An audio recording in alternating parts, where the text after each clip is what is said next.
agradar a Ele.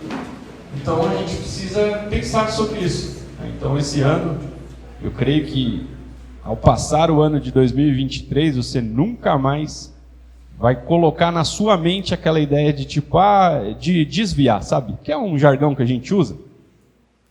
Porque cá entre nós, você já pensou sobre isso? Aquela pessoa que estava entre nós e não está hoje, ela nunca teve um encontro com Deus.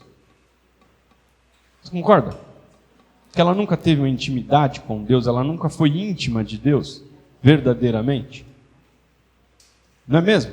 Ou é só eu que fico, sabe, temeroso quando eu vejo uma pessoa que era tão próxima a nós aqui, mas ela não era próxima de Deus. Então ela acaba pervertendo o caminho dela, indo por caminhos que, se nós conhecêssemos a Deus verdadeiramente, se você conhece a Deus verdadeiramente, você não vai largar Deus por nada. Não importa a circunstância, não importa nada disso. Então a gente vai continuar hoje falando sobre intimidade. A última vez que eu falei aqui, vocês lembram a respeito do que eu falei? Quem pode falar aí? Vamos ver se vocês estão com a memória boa mesmo. Certo. Alguém arrisca o tema que foi dado para aquele dia? O pastor está afiado. Intimidade com Deus, intimidade com a igreja. Você lembra mais ou menos como foi a ideia aqui? O que eu quis dizer foi que era impossível ser íntimo de Deus sem ser íntimo da igreja. Certo? Hoje eu quero fazer o mesmo movimento, só que de outra forma. Quero falar a respeito da nossa intimidade com Deus e a intimidade que nós temos que ter com a palavra. Então, se eu fosse dar um tema hoje, seria intimidade com Deus e com a sua palavra. Certo? Da mesma forma, eu vou tentar mostrar para você que é impossível eu ser íntimo de Deus sem ser íntimo da palavra. Não dá. Não dá para inverter essa lógica, sabe? Eu dizer, eu sou íntimo de Deus, mas não conhecer a palavra. Não ser íntimo da palavra. É impossível a gente ser íntimo de Deus e não ter intimidade com a palavra. Então eu quero mostrar para você que é importante que nós tenhamos intimidade com a palavra e assim ter intimidade com Deus. Quem aqui já conseguiu ler a Bíblia inteira, assim? Já conseguiu ler tudo? Beleza. Quem já leu pelo menos até a metade, assim? Você falou, olha, eu li várias porções, acho que eu não li ali Ageu, Sofonias, Abacuque, eu não li aquele pedaço ali, mas eu li bastante, mais da metade. E quem aqui é novo na fé e praticamente conhece pouco? Amém, não precisa se expor não, mas pensa assim, poxa, eu conheço pouco. Tá, então aí eu vou te dar alguns motivos do porquê nós temos que nos aprofundar na palavra, por que isso é importante para mim e para você, e tentar tirar algumas confusões que geralmente a gente acaba se deparando, né, nos questionamentos do pessoal. Então eu quero começar perguntando para você a respeito de... Vamos à nossa amizade, relação de amizade. Você consegue ser íntimo de alguém sem conhecer essa pessoa? Íntimo de chegar em casa e abrir a geladeira, sabe? Chegar em casa e pedir comida. Você faz isso com uma pessoa que você conheceu ontem? Dificilmente, não dá para fazer isso. Assim também é a nossa relação com Deus. Como é que a gente aceita Jesus, passa a dizer que é servo do Senhor e não tem essa intimidade, sabe? Essa intimidade que... Vou fazer um convite para você, não sei se você está ciente, mas nós estamos falando a respeito dos Salmos, nas terças-feiras. E isso tem sido muito edificante para a minha vida também. Poder olhar os Salmos e olhar com mais cuidado, com mais calma. Porque, como diz Agostinho, se eu não me engano, foi ele que disse, que o restante da Bíblia, a Bíblia ela fala de Deus para nós. Já os salmos é como se Deus nos ajudasse a falar com ele, sabe?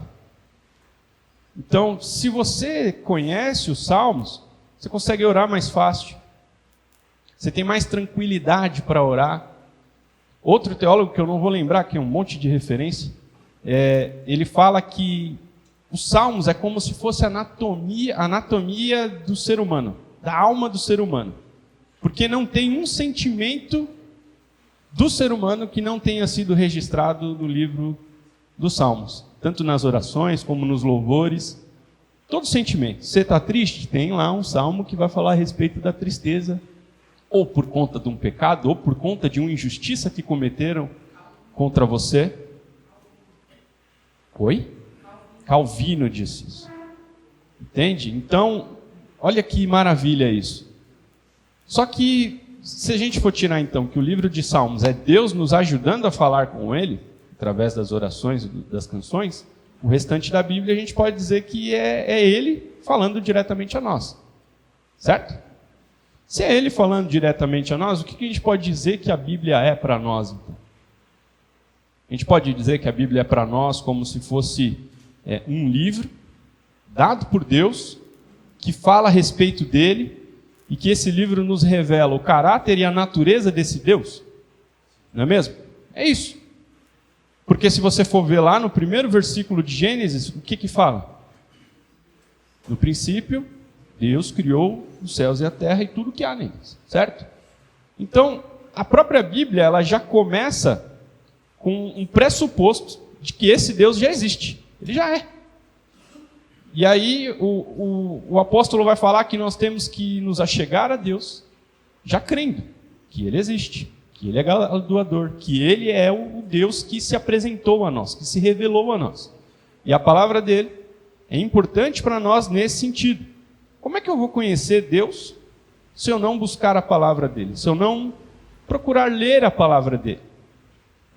Aí você pode falar para mim, poxa, mas eu tenho dificuldade com a leitura, eu não consigo ler. Poxa, nós somos uma igreja. Nós podemos nos reunir, assim como a gente faz, de terças e sextas, para poder discutir esse livro. Porque no domingo, você concorda comigo que no domingo é mais um monólogo do que uma conversa? Porque eu estou falando e vocês estão aí sentados. No GR, no Tadel, no Cepal, é diferente, a gente troca ideia. Porque muitas vezes eu posso estar com uma visão equivocada a respeito da revelação de Deus, e ao abrir isso, outra pessoa fala, não, mas espera aí, você não prestou atenção naquilo. E aí é como se minha cabeça explodisse, sabe? E isso acontece muito no Cepal, durante os Tadéis, durante os GRs. Eu não sei se no seu GR acontece isso. Não acontece, deveria acontecer. Sabe? Você fala assim, nossa, eu já li esse texto tantas vezes e nunca tinha visto isso. Nunca tinha prestado atenção nessa questão. E isso é importante para a gente. Então eu quero demonstrar para você que é impossível você ter intimidade com Deus sem ter intimidade com a palavra. Quando, mais ou menos ali, eu não vou lembrar bem certo, mas acho que era 2004, não sei se vocês lembram a época daquelas câmeras digitais. Era moda. As câmeras digitais, porque antigamente era só câmera de filme. Minha mãe tem uma câmera de filme lá, que é um xodó dela. E aí eu arrumei uma digital. Era moda na época.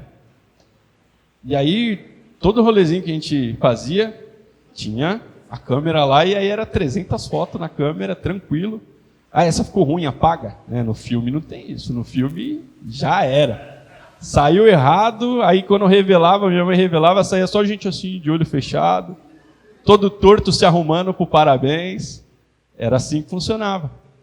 Mas aí eu já trabalhava, eu deveria ter ali meus 17 anos por aí, e aí eu consegui comprar uma câmera dessa e eu andava com ela no bolso para cima e para baixo. Só que aí ela encheu. Se a Iris puder colocar uma das fotos que eu tirei com essa câmera aí, essa foi uma das fotos que eu tirei. Você conhece esse cara de verde aí? É o Marcelo, aí tinha cabelo, nós dois tínhamos cabelo, entendeu? Aí, essa foi uma das fotos que a gente tirou com essa câmera. E só que um dia ela encheu. E aí eu falei, E aí encheu, aí lá vai eu buscar a caixa, pegar o manual. Aí eu não lembro se tinha um site que tinha que entrar e aí tinha um vídeo, tutorial ensinando como você descarregar a foto, né? Ou se era um CD, não lembro. Sei que eu fui lá no computador. Como é que eu vou descarregar essas... Era novo, cara. Pô, pra mim era novidade. E pra você ter uma ideia, nessa época nem celular assim, ó, todo mundo tinha não tinha celular. Era por isso que a câmera fazia sucesso. Depois veio aí os iPhone da vida e já vem com a câmera junto. Então, enfim, encheu a máquina, não tinha mais nenhuma foto que eu queria descartar. Então o que eu tinha que fazer? Descarregar a máquina. Aí lá vai eu assistir o tutorial. Aí no tutorial dizia assim: olha, eu vou ensinar como você fazer o descarregamento das suas fotos, para você ter mais espaço e tudo mais, e não sei o que lá. E aí, beleza. Aí começou as instruções do que precisaria para poder... E aí, olha, você vai precisar da sua câmera, né, que ela esteja carregada. Então, prepare pilhas. E você vai precisar de um cabo USB. E aí apareceu o cabo USB na tela. Aí eu cliquei para pausar. Falei, meu Deus, eu não tenho esse cabo USB. Não, eu vou ter que achar um cabo USB agora. Aí lá vai eu. Era mais ou menos 7 horas da noite, estava um dia chuvoso assim também, e você sabe que naquela época, qual era o lugar mais perto para você comprar coisa de informática assim? Santa Efigênia, mas já era 7 horas, meu amigo. Como é que eu faria? E eu queria descarregar a máquina antes de trabalhar, porque eu já ia levar a máquina comigo no outro dia. Enfim, vou lá no Walmart. Sabe onde fica o Walmart aqui? Aí lá vai eu, busão, chovendo, peguei o terminal, entrei no terminal, peguei o 9501, né? Desci lá em frente ao Walmart, corri, cheguei lá todo molhado. Aí lá vai eu procurar na seção de informática lá, onde tinha o bendito cabo USB, não achei. Aí eu falei, e agora?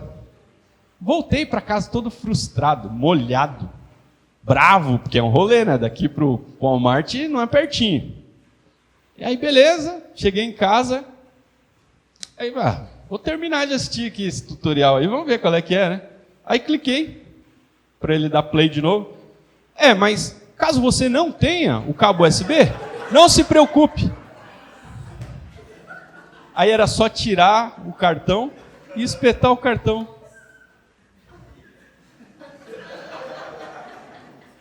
Vocês imaginam como é que eu fiquei? Pois é. Por que eu estou falando dessa história? Por que eu estou trazendo essa história? Porque é para ver como... É como se a câmera... Vamos lá, hein? Vamos contextualizar. É como se a câmera fosse a minha intimidade com Deus. Eu não sabia o funcionamento da câmera. Era novo demais para mim, não tinha ideia de como era. Então eu precisava do quê? Do manual de instrução. Me falasse. Eu tinha um manual de instrução, mas eu parei para olhar o manual de instrução. Eu fui no desespero e o desespero fez com que eu cometesse um erro. Certo? Então é como se aquele manual fosse a Bíblia. A Bíblia nos fala sobre Deus. Ela nos fala a respeito da natureza de Deus. Ela nos fala a respeito de quem Deus é. E é uma revelação do próprio Deus para o seu povo, para nós. Você acha que alguém poderia me explicar a respeito do funcionamento da câmera? Sim, talvez alguém me desse uma orientação correta a respeito. Mas você acha que alguém, assim, se eu perguntasse para minha mãe como eu faria, ela ia falar, não sei, filho. Não ia ter certeza. Talvez meu pai querendo me ajudar, ele ia falar qualquer coisa. Entende? E essa comunicação que Deus ele tem para nós é uma comunicação objetiva. É algo sem erro. Não tem erro. Na Bíblia nós tratamos verdades absolutas a respeito de Deus e a respeito da nossa fé. Então, a moral dessa história é que, se eu tivesse observado o manual, antes de sair correndo, que nem um doido, atrás de um cabo USB que não era nem necessário, eu não teria me frustrado, eu não teria errado. E assim também é conosco. Em vez de você sair por aí, procurando alternativas, seja na web, nos YouTube da vida aí, nos teólogos de Twitter, poxa, você tem aí a palavra de Deus, não tem? Levanta aí, se tiver. Quem tem o celular aí, levanta no celular, que também é Bíblia. Só que a gente precisa usar. E aí eu quero te mostrar 2 erros. Esses erros, eles são como dados inflamados do inimigo contra a nossa vida para nos impedir de ter intimidade com esta palavra. O primeiro desses erros é que talvez você ache que estudar a Bíblia, vamos pôr barra aí, estudar teologia, seja algo ruim para você. Seja algo ruim para a sua espiritualidade. Não é mesmo? Você já deve ter ouvido aquele chavão, né? Ah, letra mata. Você ouviu? Você já ouviu isso? Pelo amor de Deus. Nós ouvimos isso. Eu também ouvi isso. Eu vou compartilhar com vocês uma das minhas frustrações quando eu voltei para a igreja novamente. Quando eu voltei para a igreja, eu voltei arrebentado, lá em 2007. Eu fiquei dos meus 13 até os meus 20 anos no mundão. Quando eu voltei com sede. Falei, não, perdi tempo. Preciso recobrar o tempo. E aí, na igreja, tinha um grupo de crianças. Aí minha mãe teve um sonho uma vez. Minha mãe, ela entrava na igreja e ela via túmulos de criança. Túmulos cor-de-rosas e azuis, lembra, mãe? E ela compartilhou isso comigo, e aí, lembra que eu já falei isso uma vez também. Quando Deus ele te dá uma visão, seja em sonho, seja de qual forma for, que Ele usa da maneira que Ele quer, Ele não está contando uma fofoca para você. Ele quer que você faça alguma coisa. Ou Ele quer que você ore, ou Ele quer que você age. E quando ela contou isso para mim, eu percebi, eu falei, nossa, poxa, túmulos de crianças, cor-de-rosas e azuis, significa o quê dentro da igreja? Morte espiritual. E eu falei, não, eu preciso ajudar de alguma maneira. E aí, vou dar escolinha dominical para essa criançada aí. E aí a gente juntava domingo de manhã, pegava pão com mortadela, Dolly. Claro, no início elas foram por causa do pão com mortadela e com Dolly, né? Só que o negócio mudou, e aí elas ficaram mais espertas do que o povo na igreja à noite. Então eu comecei a provocar e fazer algumas perguntas para a criançada no meio do culto, quando eu tinha oportunidade, para que eles respondessem. Aí vinha correndo uns 2 ou 3, não, eu falo, e aí eles falavam. E aí você pode imaginar que o resto da igreja ficava assim, né? Como é que sabe isso? Quem ensinou isso? Como é que aprendeu isso? Era porque a gente estava todo domingo estudando a Bíblia. Chegando lá, isso foi bom para mim, porque eu não tinha a noção do texto bíblico, eu não tinha essa noção. Só que como me deram a Bíblia infantil, e era uma Bíblia que era bem delineada, nunca mais achei essa Bíblia, ela tinha as histórias principais e ela vinha num enredo, que quando eu li ela umas 3 vezes, de capa a capa, para mim foi como se a história da redenção estralasse na minha cabeça. Eu falei, nossa, agora eu entendo isso, então é por causa disso que Isaías fala a respeito disso. E fui ligando os pontos. E o engraçado é que não era só eu que estava ligando esses pontos, a criançada também estava ligando esses pontos. E aí eu fui até o pastor e a missionária e falei, poxa, eu acho que a gente precisava fazer um estudo bíblico entre os adultos também, né? Porque vai ser vantajoso. E aí eu recebi a seguinte resposta. Não, irmão, não. Pentecostal gosta só de louvar. Pentecostal não gosta de estudar a Bíblia, não. Cara, isso me foi um balde de água fria. Eu falei, não é possível. Não é possível. E aí, tempos depois, a gente conheceu a CEPA. E eu louvo a Deus por essa igreja, pela vida dos irmãos, porque aqui, pelo menos, a gente consegue debater a palavra. Quantos já foram os embates que a gente tivemos aqui em GR, e em Escola Bíblica Dominical, ou CEPAL, ou TADEL, e que quem prevaleceu foi a palavra de Deus. Já chegou o fato de as 2 pessoas que estavam conversando algo, isso aconteceu comigo e com o Gerson, a respeito de um assunto dentro do GR, a gente vendo a Bíblia, não, vamos para a Bíblia então. Chegamos lá e a gente viu que os 2 estavam errados. Você entende então a importância que esse livro ele tem sobre a nossa vida? E aí, vem um enviado de Satanás e fala assim para você: não, a letra mata. A gente é pela graça. Aí eu quero que você abra aí comigo o que Paulo fala em 2 Coríntios 3:6. A segunda carta de Paulo aos Coríntios, no capítulo 3, no verso 6, Iris. Qual nos fez também capazes de ser... Põe na NA, por favor. Nova Almeida atualizada, essa é a Nova Almeida corrigida. Ela tem um vocabulário mais simples. O qual nos capacitou para sermos ministros de uma nova aliança, não da letra, mas do Espírito. Porque a letra mata, mas o Espírito vivifica. Se eu perguntar para você o que significa isso, talvez você tenha a resposta, talvez você não tenha. Se você não tiver a resposta, o que você precisa fazer? Você precisa ler o contexto, certo? Paulo está falando a respeito da letra que mata e do Espírito que vivifica. Volta aí uns 3 versículos, Iris. Pode ser no 3, eu acho.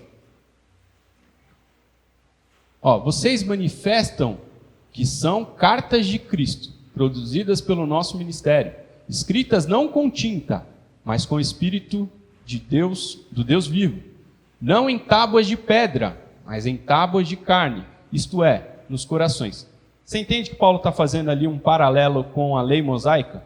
Aquilo que Deus deu para Moisés como lei foi registrado em tábuas de pedra. Aqui ele está falando que o Espírito Santo de Deus registrou essa mesma lei nos nossos corações, certo? E é por meio de Cristo que temos tal confiança em Deus. Então quer dizer, o registro foi feito por Cristo, não pela lei antiga, que era de tábuas. Próximo. Não que por nós mesmos sejamos capazes de pensar alguma coisa, como se partisse de nós, pelo contrário, a nossa capacidade vem de Deus. Você pode fazer alguma coisa pelo Evangelho? Você por si só? Não, porque o Evangelho de Deus é poder. Nós não. Nós comunicamos esse Evangelho. Quem transforma é o Evangelho que a gente comunica, não é eu. Por mim eu não posso livrar ninguém do pecado. Mas o Espírito Santo que Deus que manifesta na vida da pessoa, que ouve o Evangelho que eu professo, poxa, ele sim. Ele tem o poder de vivificar, de trazer a vida, de livrar do pecado. 6. Aí a gente entra. O qual nos capacitou para sermos ministros de uma nova aliança, que é a aliança em Cristo. Antes de Cristo, qual era a aliança que vigorava? A lei mosaica. A aliança que Deus tinha feito com Moisés lá no Sinai. Era essa. Só que nós somos ministros de uma nova, não da letra, mas do Espírito. Porque a letra mata. Está falando que letra é essa? Vamos ver se você já captou a mensagem. A lei mosaica. Certo? O que acontecia com o camarada que profanava o sábado na lei mosaica? Ele era apedrejado. A lei mosaica ela tinha outros problemas por causa da interpretação dos próprios judeus. Certo? Eu tenho que dar o meu dízimo, como o pastor disse. Certo? Eu tenho que dar o meu dízimo. Então quer dizer que se eu der os meus 10% lá redondinho, eu estou fazendo a minha parte. Então já era, né? É isso? E Jesus vai além. Jesus não fala do dízimo pelo dízimo. Certo? Porque ele, questionando lá os sacerdotes, ele fala, olha, vocês fazem isso com excelência, mas vocês deixam as outras coisas que não era para deixar para trás. Porque eles só se preocupavam com o dízimo. Certo? E aí que está o nosso papel nessa questão. Nós não vivemos debaixo da lei mosaica. Nós vivemos debaixo da lei que foi selada através da vida de Cristo na cruz do Calvário, através dessa lei. Apesar de nós, Ele nos vivifica, Ele nos religa com Deus. Não é nós pela força do nosso braço. Então, as pessoas falam, poxa, teologia é ruim, porque teologia vai te esfriar. Você já deve ter ouvido isso. A letra mata, porque não é pela letra, é pelo Espírito. Você abre a Bíblia lá e aí o Espírito Santo vai falar no seu coração. Sim, vai falar. Só que depende da nossa parte. Lembra quando João falou a respeito de um termo hebraico, que é quando você pega uma mesa aqui e o Espírito Santo está do outro lado e ele também pega junto e ele ajuda você nessa obra. Aquele termo diz respeito de que nós temos responsabilidade de uma parte e o Espírito da outra. Então nós, junto com o Espírito, nós conseguimos mover essa mesa daqui para lá. Não dá para fazer sozinho. E também ele não vai fazer sozinho. Certo? Tendo isso em mente, a gente sabe que a palavra de Deus, ela é a revelação do próprio Deus para nós. Certo? Então, quando eu estudo a Bíblia, e eu entendo algo da Bíblia, e eu vou passar isso para outra pessoa, você concorda comigo que eu estou exercendo uma espécie de teologia? Certo? Porque o que é a teologia? É o estudo de Deus, o estudo a respeito de Deus, ou pelo menos o estudo daquilo que eu entendo a respeito de Deus. Porque se Deus ele coubesse na nossa cabeça, não seria Deus, certo? Seria um ídolo. Porque a gente pode se matar aqui a vida inteira de estudar o texto bíblico, Deus ele não vai ser conhecido por completo, não agora, mas um dia, quando nós estivermos com Ele, formos transformados, aí sim a gente vai conhecer assim como Ele nos conhece. Mas aqui não, aqui vai ser só o que Ele quis se revelar a nós. Por isso que algumas coisas, Paulo fala assim, olha, ele fala isso para Tito e fala isso para Timóteo. Cara, não perca tempo com fábulas, não perca tempo com genealogia, não perca tempo com historinha de judeu, porque isso aí só vai atrapalhar. Foque na palavra, né? Pregue a palavra. Para Timóteo ele vai mais além, ele fala assim, olha, eu sei que você cresceu por influência da sua mãe e da sua avó na palavra. Então, se apegue a essa palavra e ensine essa palavra a outras pessoas. Aí eu pergunto para você, Paulo não estava testificando que Timóteo tinha uma boa teologia? Que ele conhecia Deus, porque a mãe dele e a avó dele falava para ele a respeito da palavra. Então, eu posso dizer que existe teologia ruim e teologia boa? Sim, certo? Qual é a teologia ruim? É toda aquela que não se apega na palavra, certo? E a teologia boa é aquela que vem de Deus para mim. É a própria revelação de Deus para mim, aquilo que Ele é.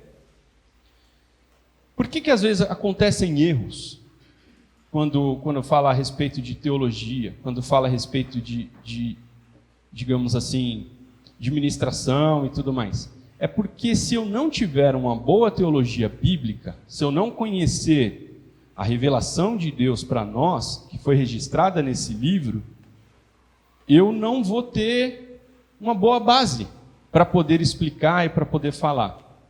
E aí a gente ouve falar de pessoas que têm doutrinas erradas e elas ensinam erradas. Por quê? Muito provavelmente essa pessoa ela não tem intimidade com a Bíblia, com a palavra. Ela não tem, digamos assim, a revelação do próprio Deus a respeito da palavra. Talvez ela ouviu de outra pessoa alguma coisa e ela carrega aquilo como se fosse verdade, certo? É aquela parada que eu sempre uso como exemplo a respeito do texto de Jó que fala que na presença dele até a tristeza salta de alegria. Aí eu vou perguntar para você, na presença de quem o texto está falando? Talvez você pensou na presença de Deus. Entende? Não que na presença de Deus quem está triste não pule de alegria, isso é verdade. Mas esse texto de Jó, ele está falando a respeito do Leviatã. Porque Jó coloca Deus na parede fazendo um monte de questionamento a respeito daquilo que ele estava sofrendo. E aí Deus fala, cara, tem um bicho, que é o Leviatã, que ele é terrível, que corrente nenhuma pega ele, as lanças não passam nas suas escamas, da sua boca sai fogo. Ele é como se fosse um dragão de Komodo. Você já viu o dragão de Komodo? É mais ou menos ali a ilustração que o livro traz, é como se fosse um dragão de Komodo. E aí nessa parte, é um texto teológico mais poético, é como se Deus fala assim, olha, esse bicho terrível, na presença dele, até a tristeza salta de alegria. Imagina alguém morrendo, já agonizando no chão, você imagina? Aí vem esse bicho. esse bicho terrível. Essa pessoa, ela ia fazer de tudo para correr desse cara. Até o aleijado corre. É essa profundidade que esse texto está querendo trazer. Não que na presença de Deus nós não temos alegria, ou até aquele que está triste se alegra. Sim, só que o texto não está dizendo isso. Muitas vezes esse texto é usado para isso. É um erro. É um erro. Porque aí a gente começa a colocar coisas nossas na revelação de Deus. E não é isso o correto. O correto é a gente aprender a revelação e distribuir essa revelação que a gente aprendeu, não aquilo que eu acho. Entende? É prejudicial se eu subir aqui e falar aquilo que eu acho. Ou se não, ter um viés tão fixo de que, olha, eu falei isso meu tempo todo ministrando anteriormente, mas hoje eu tenho uma revelação diferente, aí se eu mudar, vão achar estranho. Cara, se eu me apegar a isso, eu não vou deixar ser-me transformado pela palavra. Porque as nossas convicções, elas mudam. Quer um exemplo do próprio Jesus? Jesus, ele manda a primeira comissão de discípulos e o que ele fala? Não para ninguém. Vai para a casa dos judeus, porque eu vim para aqueles que são da casa do meu pai, os perdidos da casa do meu pai. E aí ele está lá comendo, e aí vem aquela mulher e pede para ele misericórdia, e ele meio que desfaz, e ela fala, e ele fala, não, eu vim para os escolhidos do meu pai. Ela fala assim, não, mas até os cachorrinhos comem das migalhas que caem da mesa. E aí você pode ver que tem um plot twist nessa parte do Evangelho. Aí Jesus entende que aquilo que Deus tinha para ele não era só para o judeu. Claro que sim, para o judeu.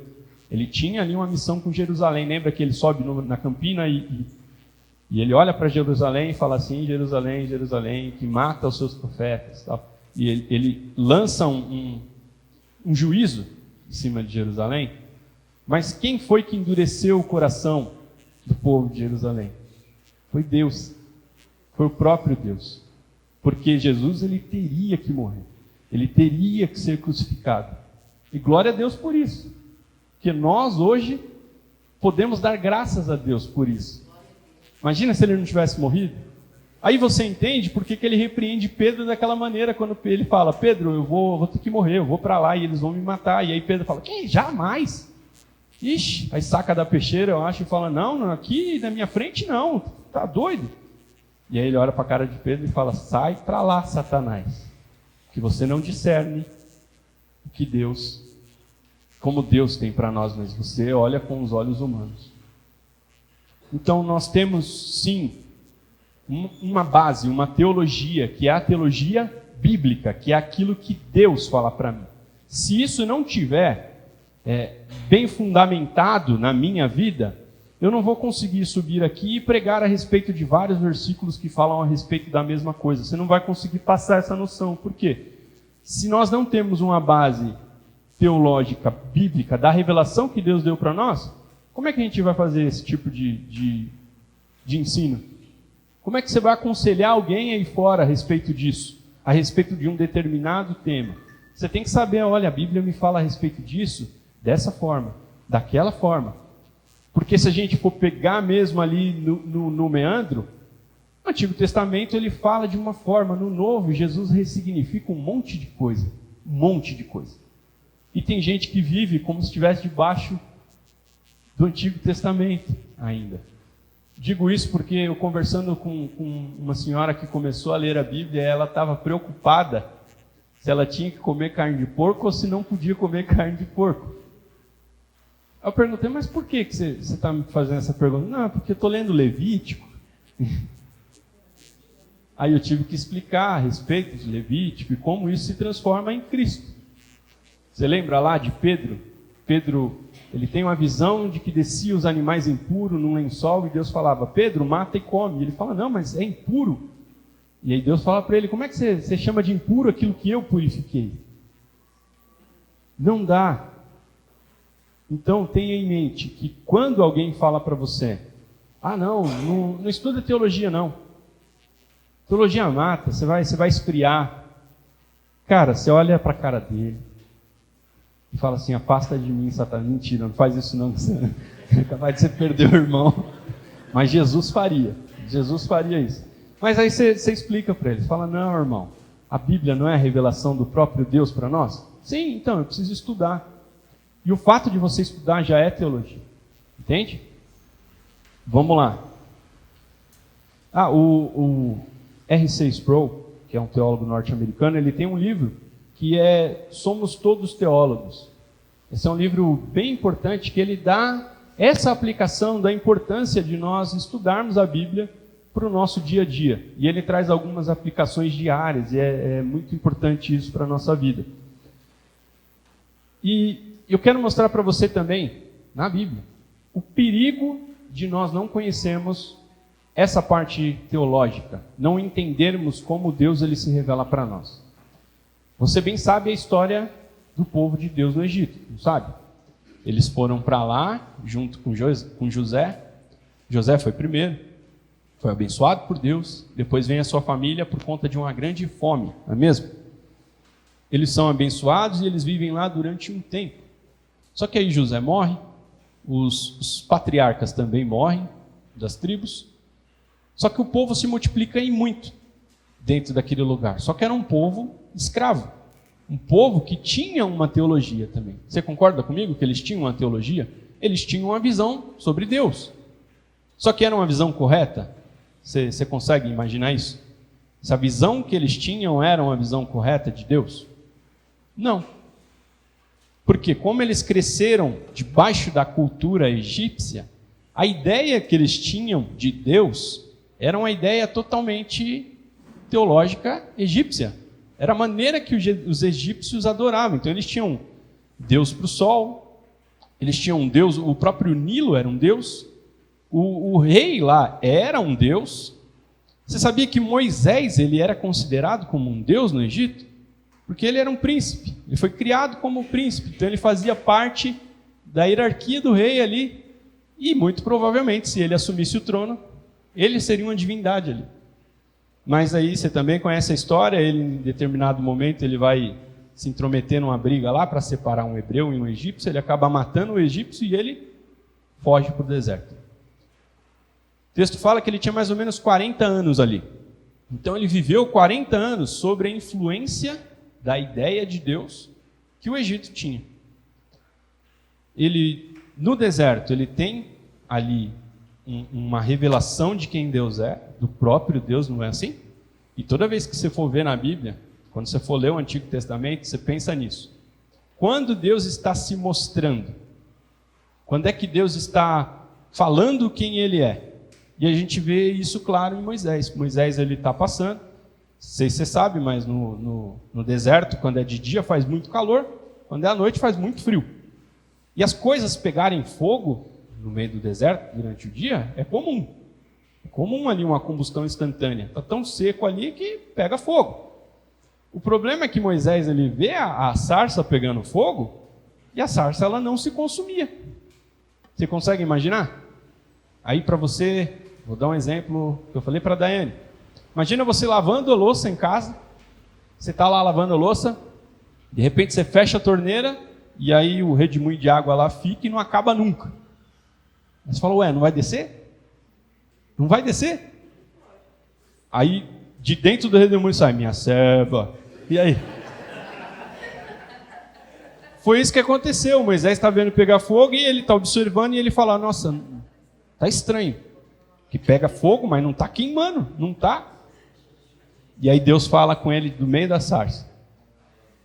E aí ele tem esse tete a tete com Deus, ele fica mais ou menos 40 anos também no deserto, convivendo com Deus, ouvindo Deus falar, aprendendo a respeito de Deus, recebendo a lei de Deus, e Deus fala, registra num livro.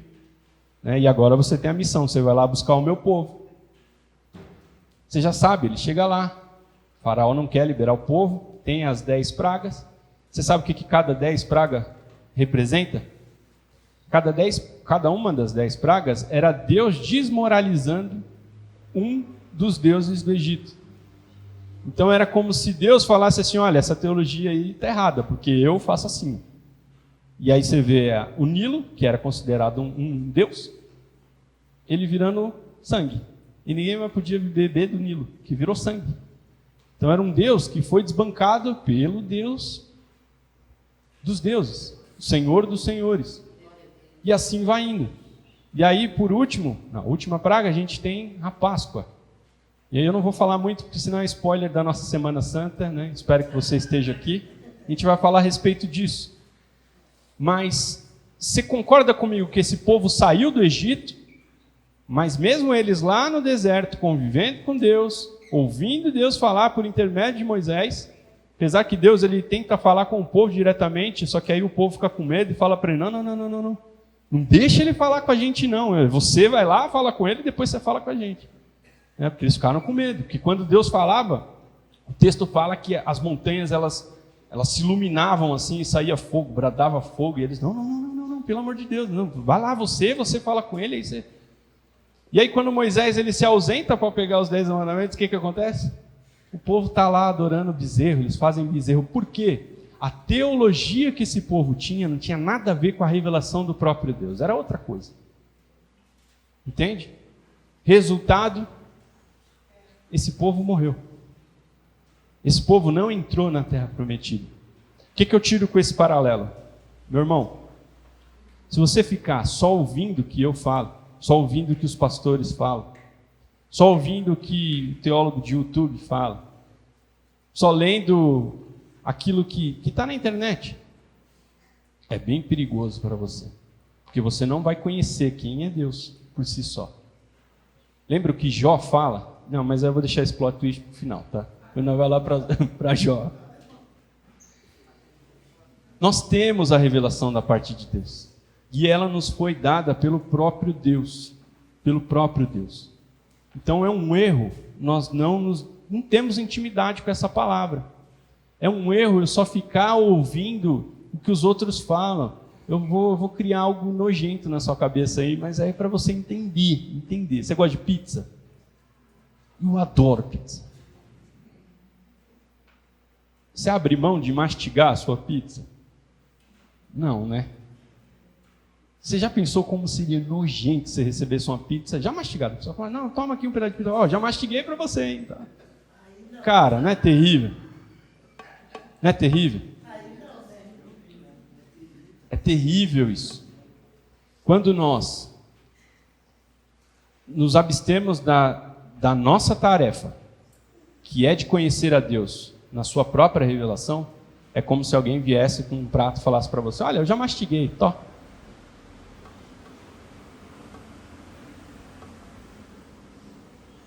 Meu Deus, não é horrível?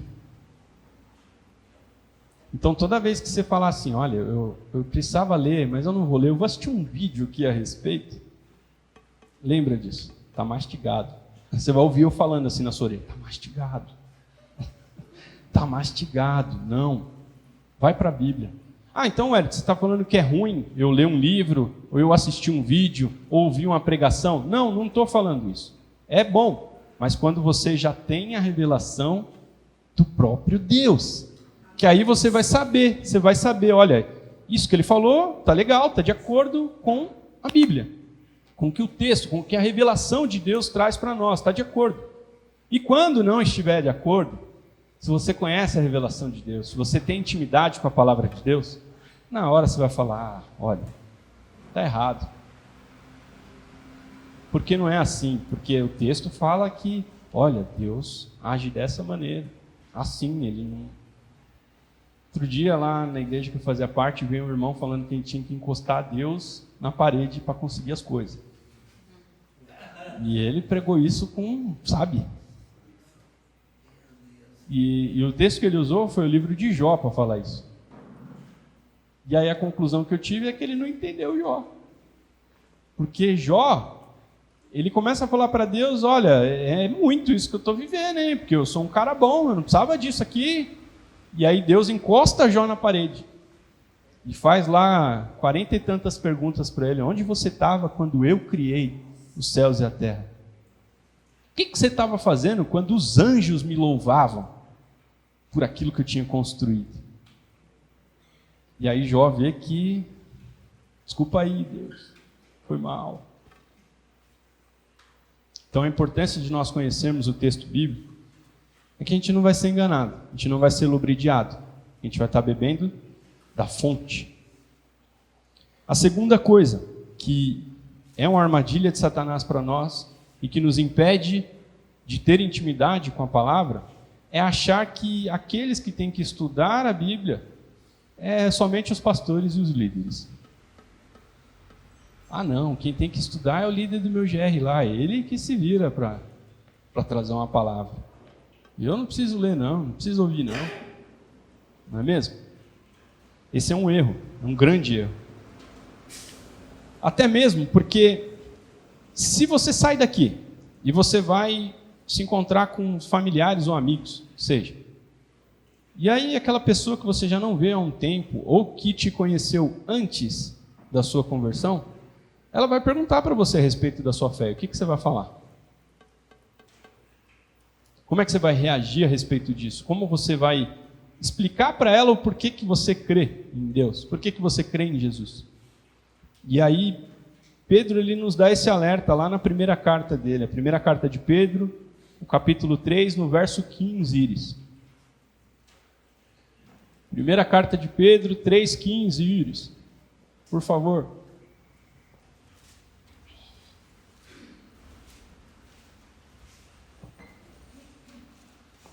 3,15. Pelo contrário, santifiquem a Cristo como Senhor no seu coração, estando sempre preparado para responder a todo aquele que pedir razão da esperança que vocês têm. Isso aqui é Pedro falando para a igreja.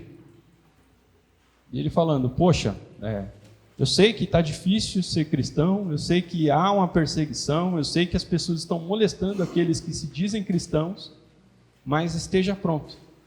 Esteja pronto para poder responder a respeito da sua fé.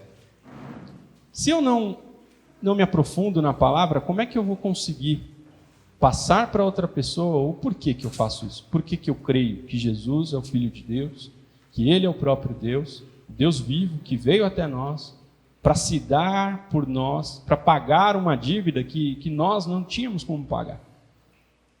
Nem se eu quisesse, eu conseguiria pagar. Ele era o único que poderia fazer isso. E o engraçado é que o Antigo Testamento ele fala a respeito de Cristo.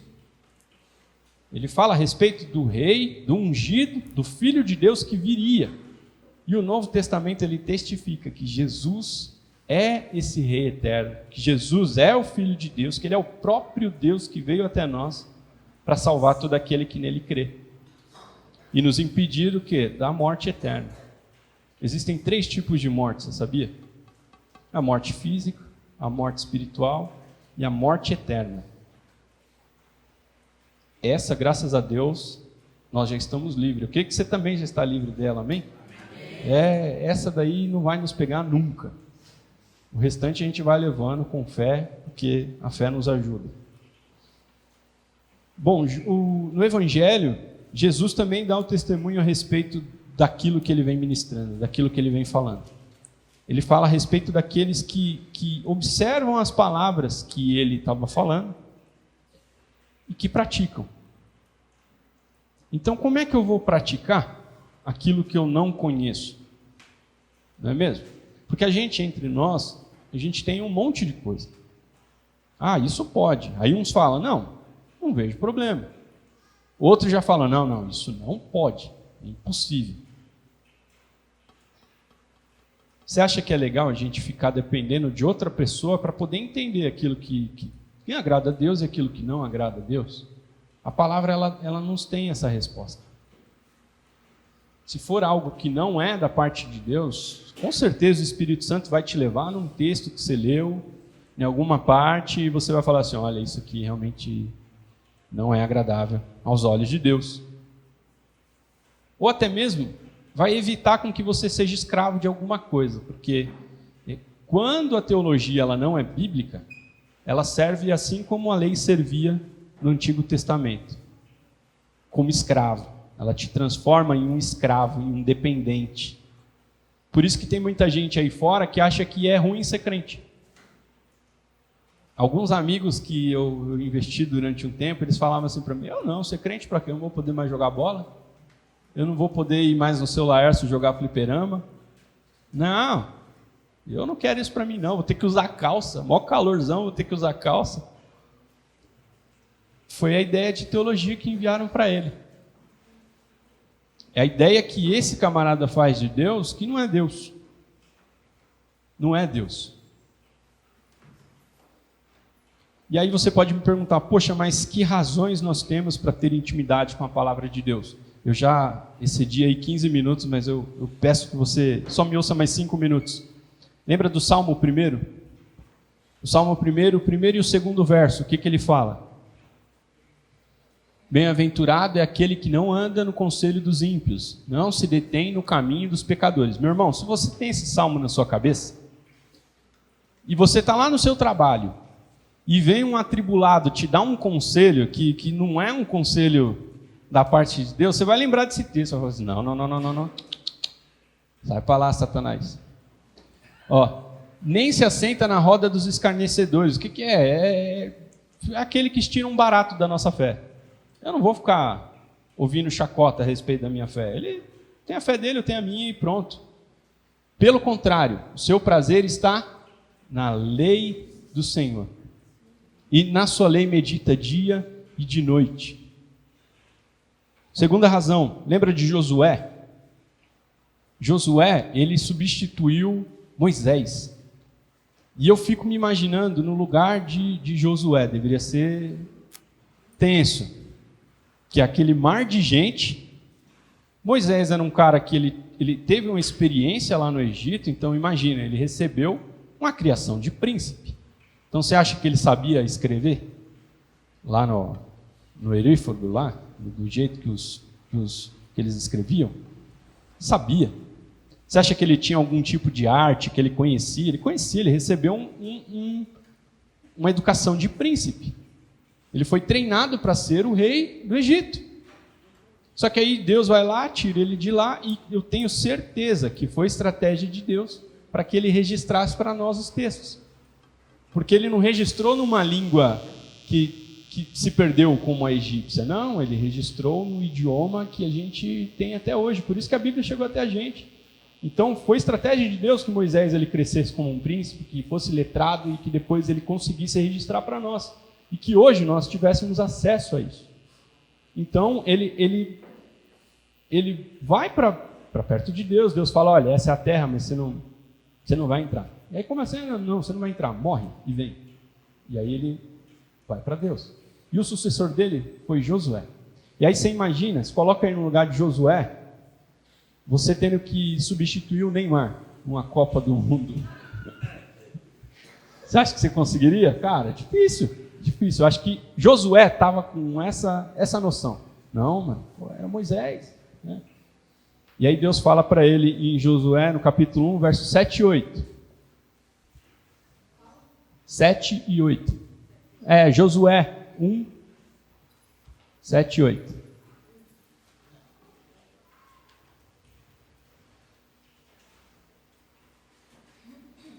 Temos somente, tão somente seja forte e muito corajoso, para que tenha o cuidado de fazer segundo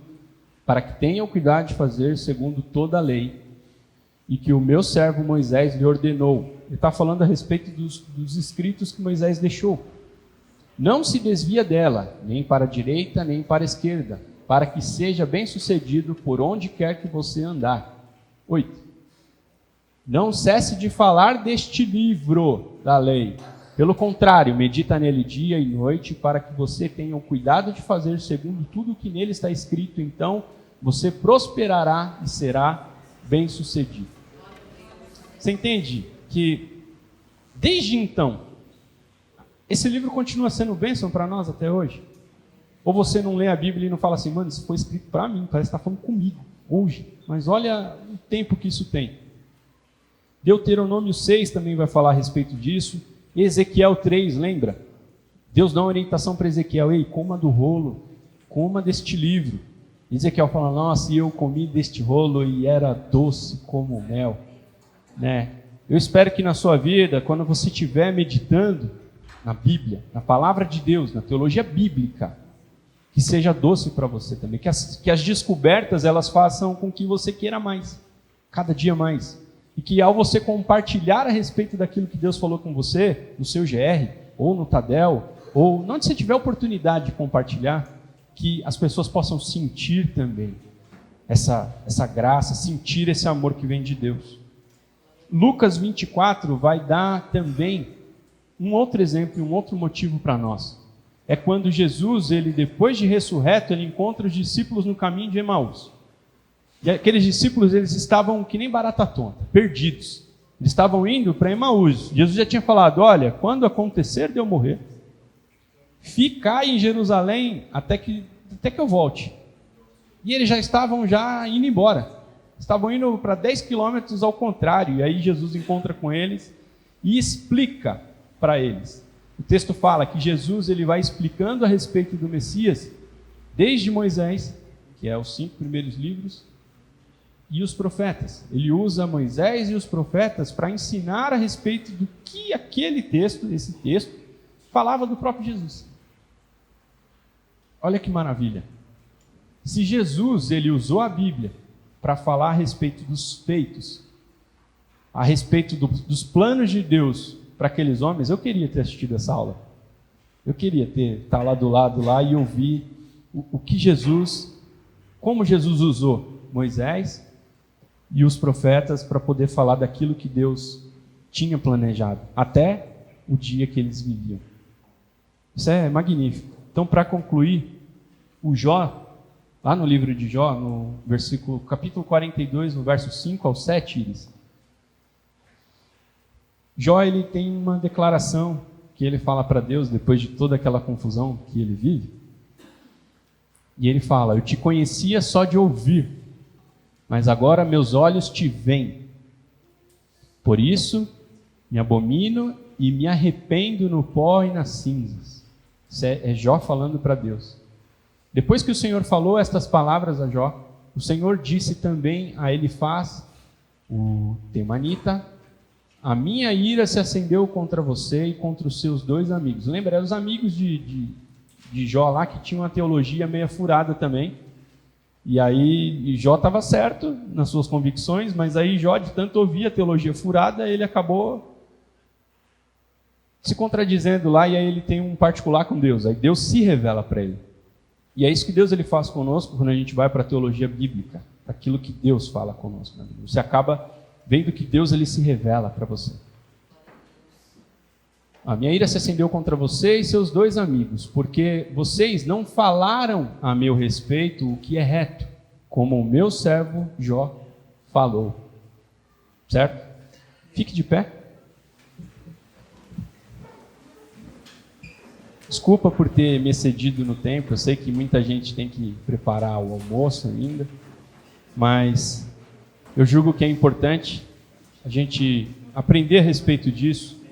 E não deixe, irmão, não deixe que Satanás ele te roube, dizendo que você não precisa estudar o texto bíblico, que você não tem que entender a vontade de Deus para nós, não só no dia de hoje, mas sempre. Amém? Então ore junto comigo. Pai, nós damos graças a Ti e agradecemos, Pai, pela revelação da Tua palavra. Nós sabemos que de nós mesmos, Pai, nós não temos capacidade de conhecer e compreender aquilo que o Senhor tem preparado para revelar a nós. Nós entendemos também, Pai, que é o Senhor que decide o quanto nós iremos entender de Ti, que o Senhor dá conforme a capacidade de entendimento de cada um, Pai. Sim, grandioso Deus, mas nós declaramos que a nossa vontade como igreja, Pai, é servir a Ti e fazer a Tua vontade da maneira que o Senhor deseja. Então use a Tua palavra, Pai. Use a Tua palavra para revelar a nós a Tua vontade. Sim, que assim, cientes daquilo que o Senhor deseja, Pai, nós possamos ser bênção uns nas vidas dos outros. Sim, Pai, nós queremos que ao ler esta palavra, o meu irmão e a minha irmã, eles terão as escamas dos olhos desvendadas. Eles não serão mais roubados pelo inimigo. Sim, Pai, todo argumento de alma, aquela falsa consciência do que é certo ou errado será jogado por terra, porque a Tua palavra, Pai, ela é viva para trazer para nós a Tua verdade. Então, haja sobre nós como igreja, é o que nós pedimos nessa manhã, cientes que o Senhor nos ouve, e em nome de Jesus, Pai. Amém e amém.